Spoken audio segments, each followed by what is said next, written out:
Welcome to our Sudoku tutorial. Today, we'll explore the hidden pairs technique, a top strategy for solving Sudoku puzzles. This technique works for all classic Sudoku variations and is especially useful in puzzles with intersecting blocks. Start by filling all empty cells with possible candidates. You can use the notes feature on our website for this. Next, focus on each 3x3 block separately.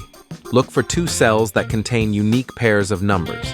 If you find such cells, those pairs can only be in these 2 cells, even though we don't know their exact positions yet. This means we can eliminate other candidates from these cells, leaving only our unique pairs.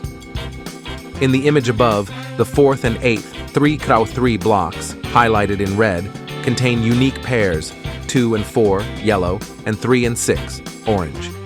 By using the hidden pairs technique, we can remove all other candidates from these cells.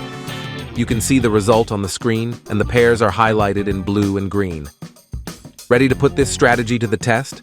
Try challenging Sudoku puzzles on our website and see how effective the hidden pairs technique can be. Try the hidden pairs technique and master Sudoku. Enjoy solving. Watch the video about the Sudoku technique, hidden triples technique in the next video.